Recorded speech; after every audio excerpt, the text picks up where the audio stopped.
Fala pessoal, meu nome é Wagner Mota, entre judô e jiu-jitsu estou há 50 anos no tatame. Especializei graças a Demian Maia, 12 anos com Demian Maia, me especializei no jiu-jitsu para MMA. Hoje em dia acompanho o Caio Borralho e a equipe Fight Nerds. E agora tem mais um projeto que é a Dream Art, virando um berço de lutadores também. Estou aqui, ó, no Se Liga. E nós vamos entrevistar, sabe quem? André Azevedo. Pô, tirou onda. Pode botar no currículo aí, apresentador de TV. Muito bom, mestre. Como é que tá? Ótimo. Tudo bem? Prazerzaço receber você aqui no Se Liga. Já deu algumas de suas credenciais. Sábado agora tem mais um cardzaço, um Fight Night, daqueles que parece até numerado, né? Lá em Abu Dhabi, do outro lado do mundo, feras em ação, se liga no card de Abu Dhabi.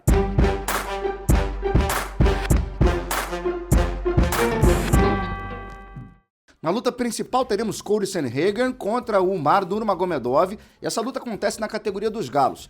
E a gente está falando do segundo contra o 10º do ranking.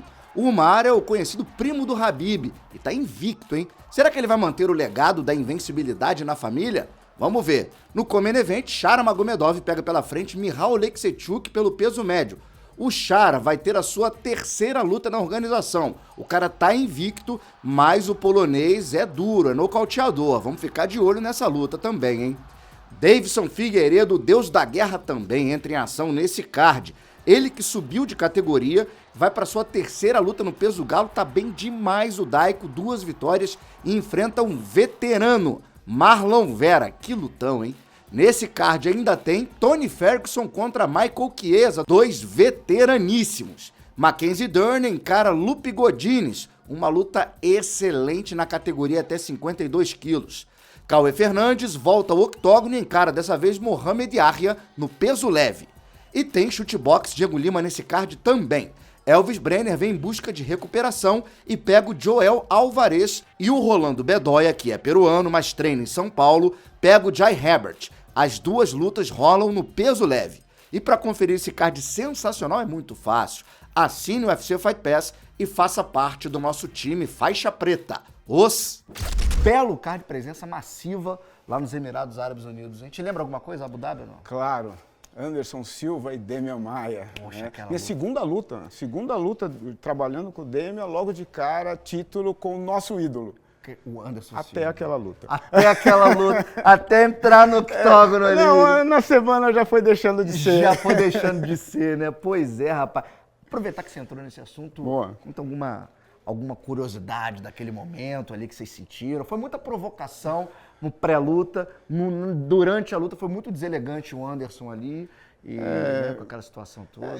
Eu acho que o que eu fui aprendendo com o tempo é o seguinte, né? Grandes lutadores, eles têm mais skills, mais ferramentas do que os outros. Uhum.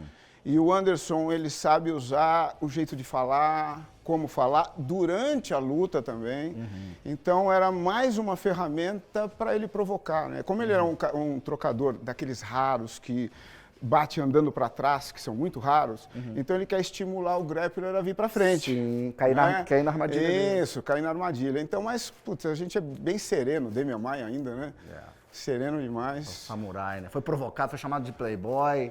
Para quem não conhece ali a vida do Demian, quanto que ralou, ele já explicou isso várias vezes em podcast. Mas, enfim, faz parte. Ficou para os livros da história, né? E você estava lá, segunda luta você estava lá. Talvez com os cabelos mais escuros, a barba um pouco mais escurecida. Essa é uma coisa que ali também nós aprendemos, porque a gente tem aquele estigma de ninguém quer perder no meio da luta, né? Sim. Mas aquela foi a melhor derrota da nossa vida. Foi uma ascensão para nós pelo comportamento, né? Porque ficou claro a mensagem que nós tínhamos sobre o comportamento, sobre o código de conduta de um artista marcial, né? Não só do entretenimento. Perfeito.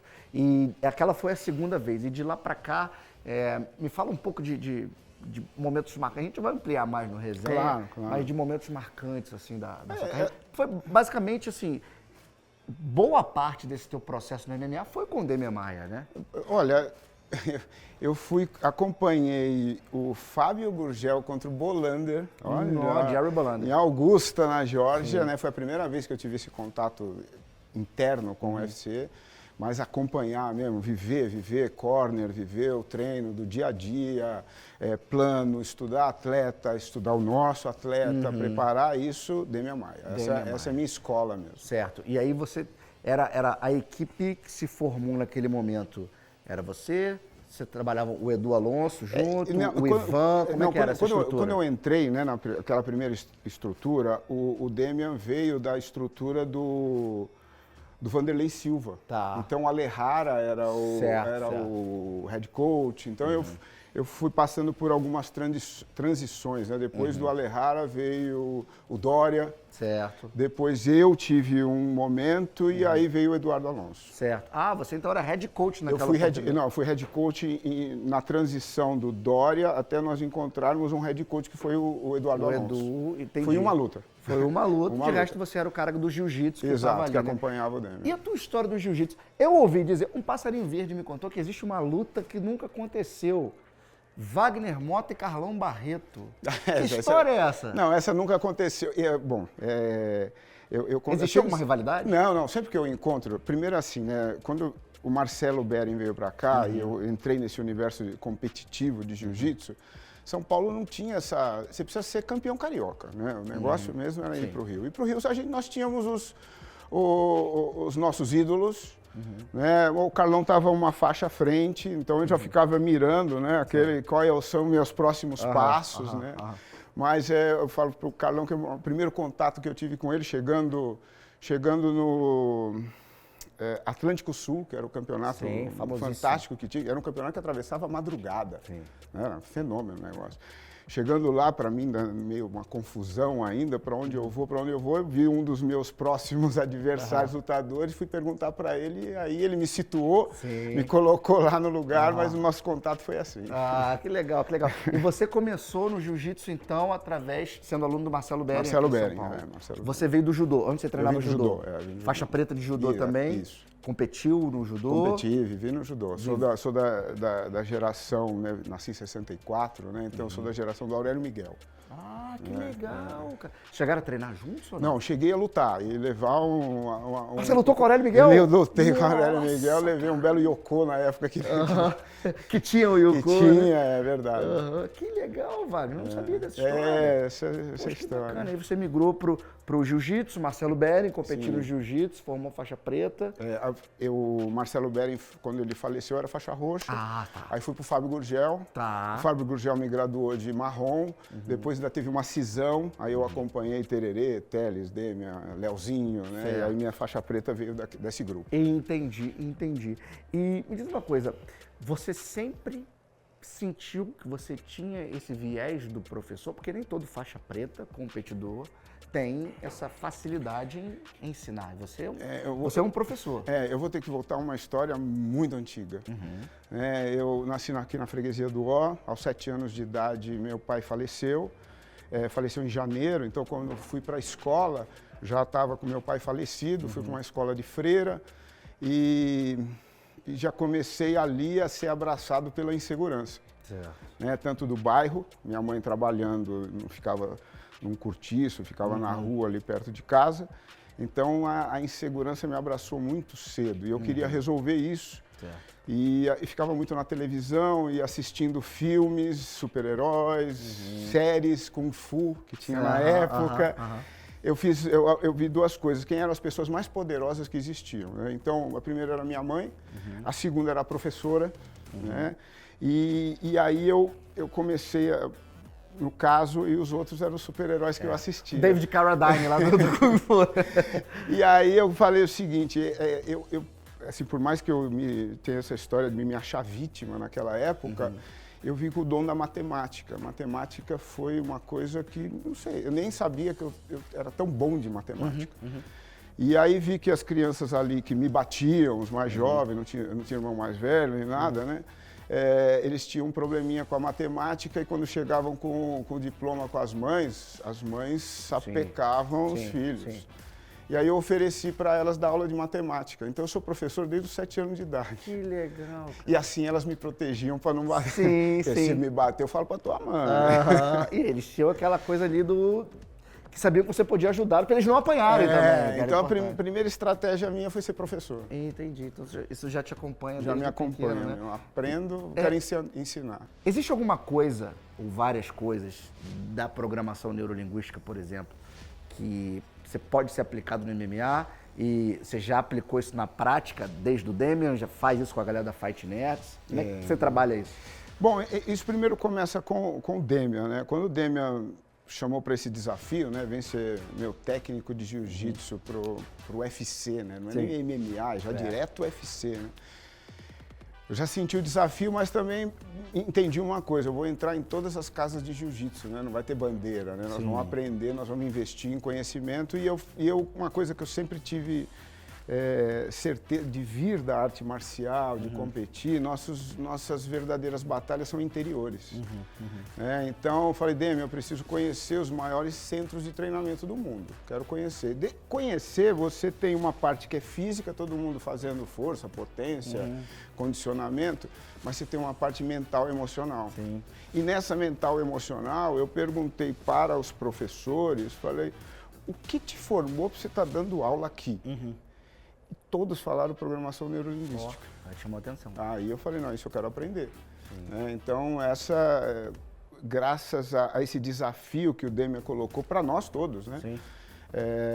Eu fui melhorando, fui aprendendo programação neurolinguística, hipnose, coach sistêmico, para aplicar na minha vida, que naquele momento era com o Demian. Wagner, me conta uma coisa, rápido, de bate-pronto, que vem à tua mente, alguma curiosidade nesses anos todos de luta, assim, cara, teve uma vez que aconteceu isso, rapidinho assim, de curiosidade. Olha, eu acho que o Ben Askren foi a luta que nós fizemos a estratégia mais inversa de todas, né? Porque assistindo o Ben Askren, vendo a carreira dele, a gente falou, a hora que a gente se conectar, ele vai nos derrubar. Não tem. Se você entrar, ele derruba, se não entrar uma hora, a gente vai cair. Só que ao invés de resistir a cair, nós vamos despencar. A hora que ele chegar, nós vamos despencar debaixo dele. É o famoso desmaio que o Pablo gosta de falar. Vamos atacar a perna dele, ele não sabe se a gente pega ou não, mas ele tem medo disso. E aí ele vai virar para sair e vão pegar as costas. Putz, e saiu, raspamos, pegamos, foi aula. Quando acontece aquilo planejado, a gente começa a achar até que a gente está certo. Muito bom. Ó, vamos para Vegas? Vamos. Eve, conta pra gente uma curiosidade bacana de bastidor aí. Oi, André, pessoal do Se Liga, tudo bem com vocês? Estou chegando com a minha curiosidade da semana. Na verdade, vim aqui para falar da categoria peso mosca feminina, mais especificamente da Karine Silva, a Karine Killer, que está vindo de 4 vitórias consecutivas no UFC. Eu não sei se vocês lembram, há um tempo atrás, eu fiz até uma brincadeira, ela tinha acabado de conseguir a 3ª vitória consecutiva no UFC e tinha sido a primeira mulher a conquistar 3 vitórias por finalização na história da organização. E eu ainda brinquei ali com o mestre, chamei o mestre de jiu-jitsu dela, o Gili Ribeiro, e falei, e aí, mestre, não tá merecendo uma graduação? Mestre, vem cá. Tá merecendo aqui uma graduação no jiu-jitsu, não tá não? Hein, mestre? Tá merecendo. Daqui 6 meses ela ganha 1 grau.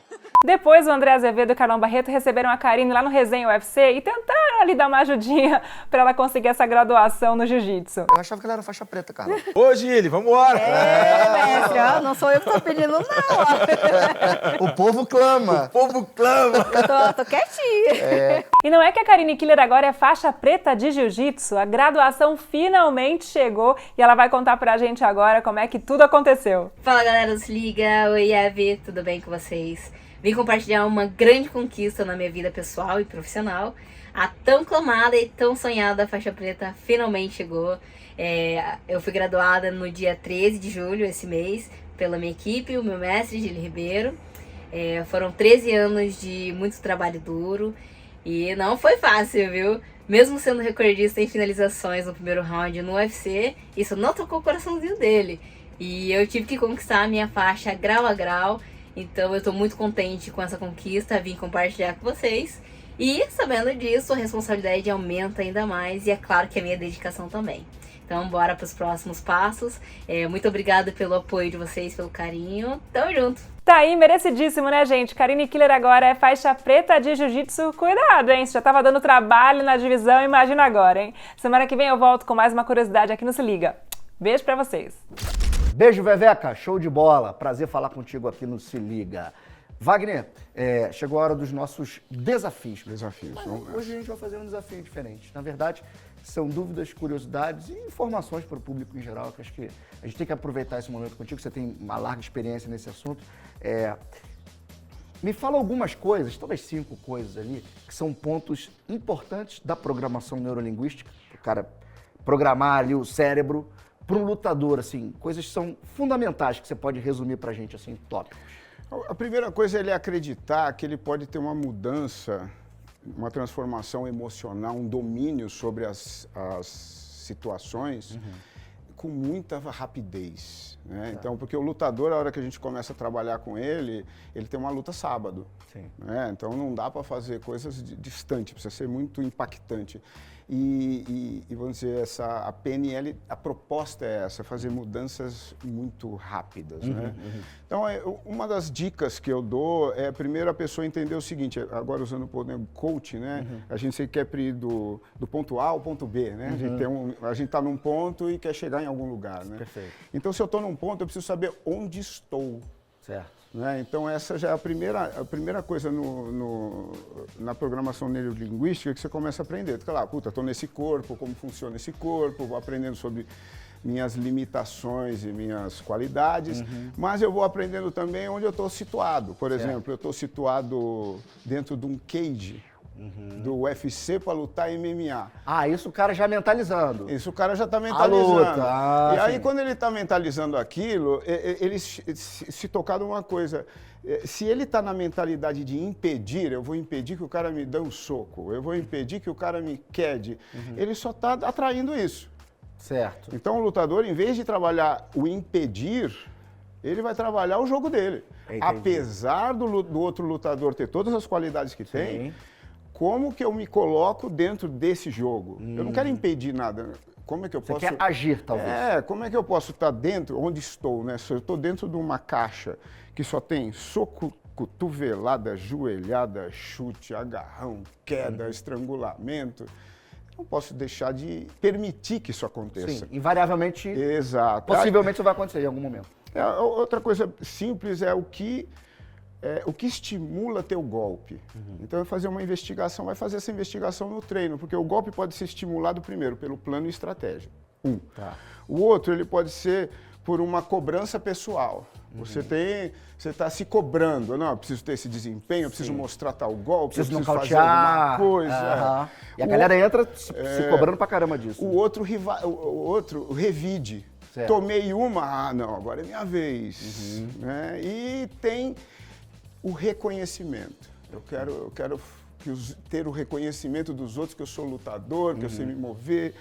Então, entender o que não tem sobre certo e errado.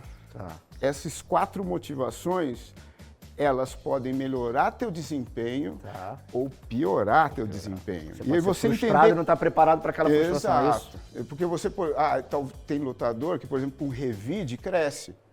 Tem outro que com revide perde o timing. Né? Então, entender o que estimula ele emocionalmente, cria aquele estado, sabe? Quando você está naquele ambiente, aquele humor que você fala, hoje ninguém vai me pegar. Assiste Caio Borralho que vocês veem isso daí, vocês sentem ele isso. Tem muito essa aura, é verdade. É um cara que se prepara muito. A gente, graças ao Demi, eu consegui também ter mais confiança nesse trabalho e hoje o Caio pega todo o atalho de Demian Maia em todas as áreas, né? Do jiu-jitsu ao autoconhecimento. Perfeito. E agora uma outra aqui.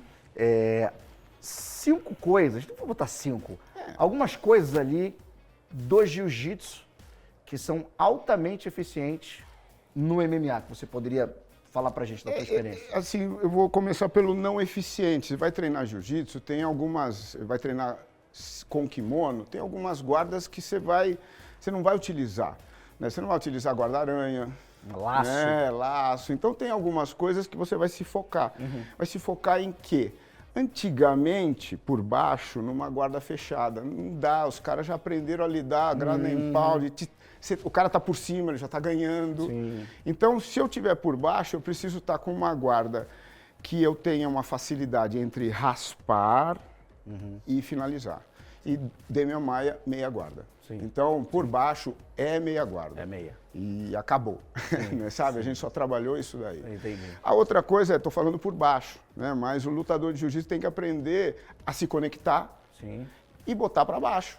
Esse eu acho que é o maior gap, eu acho, de muitos lutadores de jiu-jitsu. Muito bons no chão, mas no meio de campo deixam a desejar. Quando começou o trabalho com o Demian, então a gente falou, Demian, dentro do cage, dentro do tatame, no meio do tatame, tem campeões mundiais de trocação, de boxe, de tudo. Na luta de chão tem de wrestling, tem de jiu-jitsu, mas na parede não tem campeão mundial. É ali que a gente tem que ganhar, ali a gente vai mostrar a nossa diferença. Sim. E é o único esporte que tem a parede. E para quem é lutador de jiu-jitsu, e a diferença entre wrestling e jiu-jitsu é o seguinte, o cara quando está com as costas na parede, os pés dele estão no chão. O lutador de jiu-jitsu quer sempre passar a guarda. Passar a guarda com o cara com os pés no chão, fácil, já vai para as costas. Sim. Essa era a simplicidade da minha Maia. Já o wrestling quer entrar no meio para te levantar, né? Então, é passar a guarda em pé. Passar a guarda com o cara no Cara, chão. nunca tinha percebido isso. Essa foi a simplicidade. E a passagem de guarda você tá nas costas. Tá nas costas, claro. Caraca, perfeito. Esse pulo do gato, foram vocês conversando e chegaram a essa conclusão? Foi ideia sua, ideia dele? Como é que surgiu isso? Eu acho que esse tal desse brainstorming, dessa, né, essa intimidade que você começa a compreender isso, né? Uma tem programação neurolinguística tem a ver com a sua identidade, né? Certo. Então, quem assistiu a nossa carreira Demian Maia, a identidade de lutador de jiu-jitsu foi até o fim. Sem dúvida. Então, nós pensávamos como lutador de jiu-jitsu, né? Nós agíamos como lutador de jiu-jitsu, então nós somos passadores de guarda e pegador de pescoço. E vai passar a guarda e pegar o pescoço de Primeira onde tiver. finalização no Mata-Leão é o que nós fizemos. É né? isso. Caraca, é o básico que Básico, funciona no básico. nível... E claro, o básico treinado num nível do detalhe absurdo, né? É que quando você está no mundo competitivo, o treino, ele tem um caráter. Quando você está no mundo profissional, você tem o caráter atlético, você tem o caráter mental, emocional, competitivo e o artístico. São muitas valências. E você tem um estímulo econômico para trazer know-how. A gente trouxe, os melhores lutadores do mundo para treinar com a gente. E fomos até eles também. Sim. Cara, sensacional. Uma aula do professor Wagner Mota aqui no Se Liga de hoje. Sensacional. Vagnão, prazerzaço de trocar essa ideia aqui no Se Liga. Sexta-feira a gente tá junto aqui no Resenha. Pô, então. legal, tô dentro. Sempre quis estar aqui Pô, e contigo. você demorou a chegar aqui a bater esse papo com a gente. Galera, sexta-feira, 1h da tarde, vamos trocar uma ideia, uma resenha sensacional. Ó, aqui com o professor Wagner Mota, você é mais do que convidado, a gente vai mergulhar nesses assuntos de forma profunda aqui. O programa tinha que ter umas 3 horas, Wagner. Vai ter, o resenha vai ter. Vai ter, vamos fazer um especial aqui. Olha, meu irmão, gostou? Valeu, cara. Curtiu? Ótimo, Beleza, ótimo. então. Quero mais. Sexta-feira a gente se encontra. Valeu. E a gente espera você. Valeu. Se liga.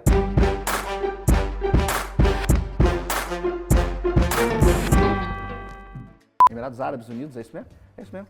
Emirados Árabes Unidos. Volta aí, desculpa. Gaguejei. Dá tempo de cortar isso aqui ou você quer que comece? Não. Tá bom.